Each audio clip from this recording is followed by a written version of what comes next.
Bonjour à tous et à toutes, chers concitoyens, concitoyennes de Savoie.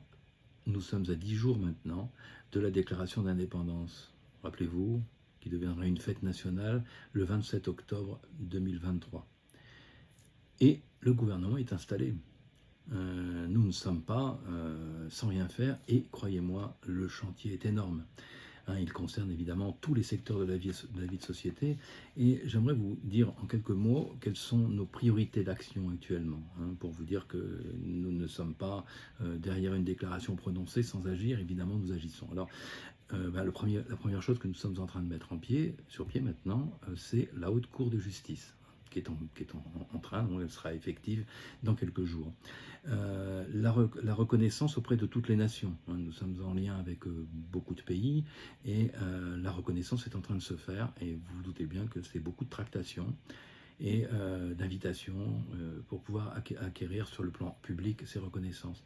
Ensuite, un sujet qui nous tient à cœur, mais je pense qu'il vous tient à cœur particulièrement, ce sont les taxes. Et particulièrement, dans un premier temps, les taxes en lien avec les radars. Donc nous sommes en tractation, en négociation avec ça, on va mettre ça en place maintenant.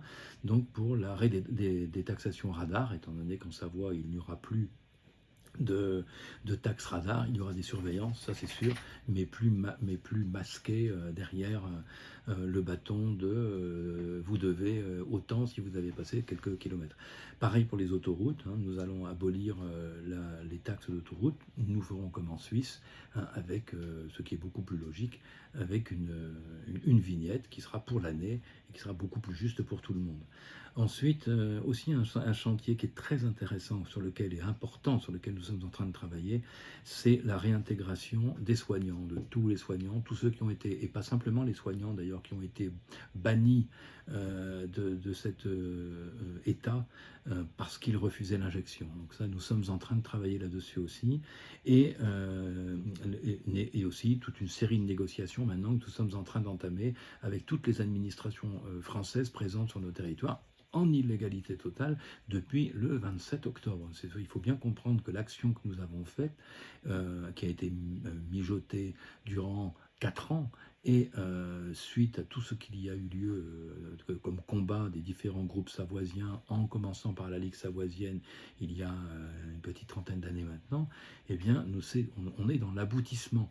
Donc bien sûr nous sommes face à des critiques, nous sommes face, ça on le sait bien, les choses ne vont pas se passer comme ça, je veux dire, une lettre à la poste, comme on dit, ça ne va pas se faire facilement.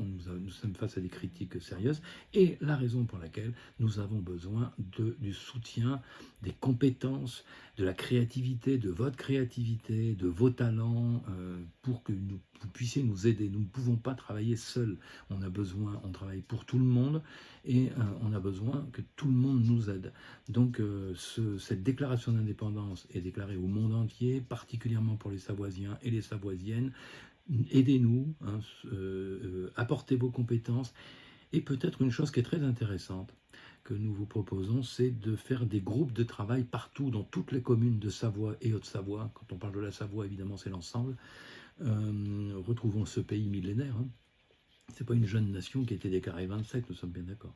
Donc à partir de là, aidez-nous et basez-vous sur la déclaration, enfin sur la devise de notre déclaration, bien sûr, et sur la devise du pays, que nous avons choisi depuis plusieurs années maintenant, qui est donc souveraineté, intégrité et respect. Merci à vous, à très bientôt.